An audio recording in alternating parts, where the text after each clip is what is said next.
Bonjour à tous, nous sommes 3 étudiants en viticulture-œnologie dans le vignoble charentais à Cognac. Pierre, Alexandre et Jean-Baptiste. Nous nous sommes demandé quelle est la place de la viticulture dans nos vies, tant sur un aspect économique, environnemental et social. Pour cela, nous vous présentons une des solutions innovantes qui pourrait contribuer à l'amélioration du développement durable dans notre vignoble.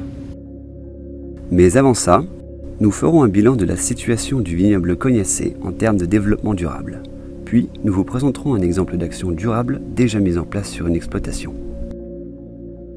La prise de conscience mondiale de l'importance d'un développement durable impose à la filière cognac d'adapter son mode de production. Des démarches sont déjà mises en place depuis quelques années afin de convertir notre viticulture à la durabilité.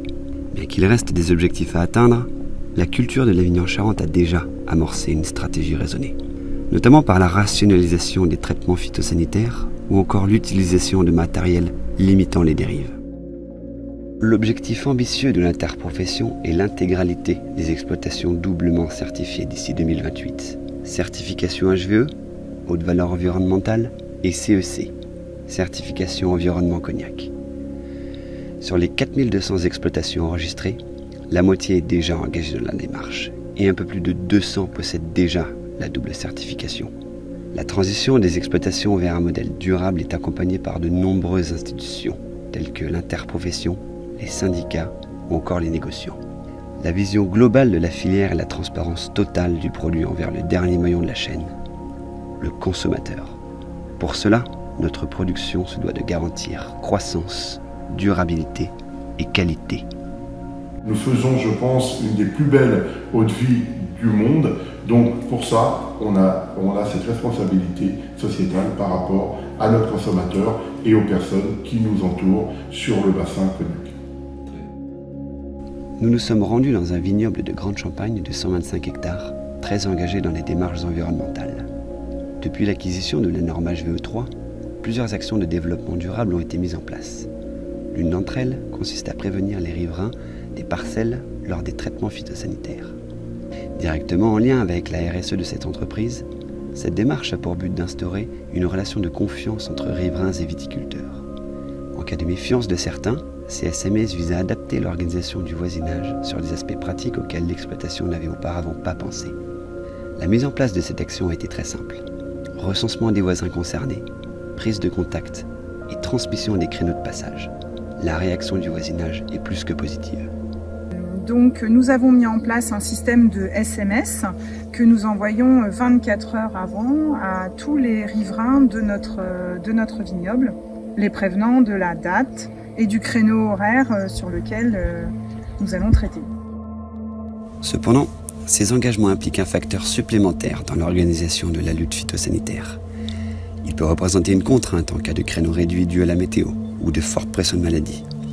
De plus, lors des premiers traitements, les cadences rapprochées peuvent faire craindre de mauvaises réactions.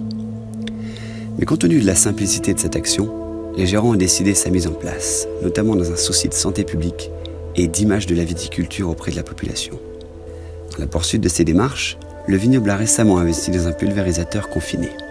Cet appareil répond aux critères de développement durable de la filière, avec une meilleure qualité de travail, de respect de l'environnement, d'optimisation des doses employées et de la limitation des effets indésirables. Ce système permet d'éviter la dérive de la pulvérisation, et donc ce qu'on appelle d'où le mot confiné, et en même temps on récupère ce qui n'est pas capté par la végétation. Mais pour limiter encore plus les doses de produits phytosanitaires employés, de nouvelles méthodes sont en cours de recherche. L'utilisation de PNPP, produits naturels peu préoccupants, fait l'objet de recherches depuis quelques années. Les premiers résultats sont encourageants. Les PNPP peuvent être utilisés comme des produits phytosanitaires. Cependant, ils doivent être absolument composés de substances de base naturelle et ne doivent avoir aucun impact négatif sur l'homme et son environnement. Dans la lutte contre les maladies de la vigne, ils sont en quelque sorte des produits plus poussés que les biocontrôles. Les substances de base naturelle qui les composent sont employées pour leur usage biostimulant sur la plante. À l'image de plantes médicinales vendues librement, les PNPP utilisent les propriétés bénéfiques de certaines plantes sur la vigne. Le développement très récent de la demande d'emploi de ces produits rend la réglementation encore floue, les différentes instances nationales et européennes traitant le sujet. Toutefois, 23 substances de base ont déjà été approuvées et d'autres sont en cours d'acceptation. Techniquement, une bouille est pulvérisée sur la vigne. les substances sont extraites sous forme de purin, d'extraits fermentés, d'infusion, de tisane, de décoction ou encore de macération et d'extraits à froid. Aujourd'hui, plusieurs instituts de recherche viticole français mènent des essais. La Chambre d'agriculture de la Loire, par exemple, organise en ce moment même des recherches coordonnées par Bertie Mattray sur l'Achillée millefeuille dans la lutte contre le mildiou. La station viticole du Cognac se connecte aussi à différentes institutions pour valider l'utilisation de certains produits. Des substances plus connues comme l'ortie, la prêle, la camomille ou encore le lactose ont déjà fourni des résultats positifs. Les PNPP peuvent même être utilisés dans d'autres applications comme par exemple le désherbage, avec de l'acide pélargonique, dont la substance de base naturelle est l'huile de pélargonium. Les coûts de production de ces produits sont relativement faibles comparés aux produits phytosanitaires conventionnels. Si les PNPP continuent de faire leurs preuves, l'impact sur la responsabilité sociale de la viticulture serait très positif. L'emploi de ces produits correspondrait de plus aux objectifs de la filière cognac en termes de croissance, de durabilité et de qualité. Un circuit court et durable pourrait être mis en place par les acteurs de la viticulture cognacaise pour la production de substances naturelles à grande échelle nécessaires à notre vignoble. Dans l'optique de l'obtention de résultats satisfaisants pour notre filière, l'emploi des PNPP pourrait déjà être envisagé comme une complémentarité aux produits conventionnels.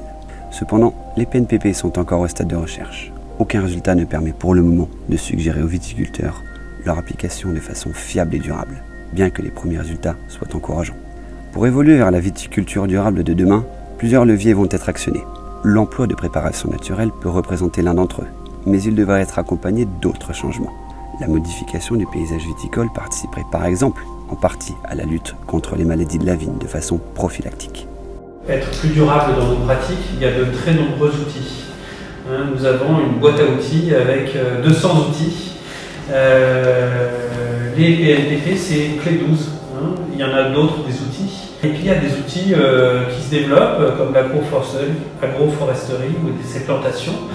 Je ne vais pas parler de côté paysager, mais sur la partie impact sur la biodiversité, c'est très certainement une voie importante pour pouvoir évoluer dans notre région. Ça peut avoir peut-être aussi des intérêts dans la conduite du vignoble.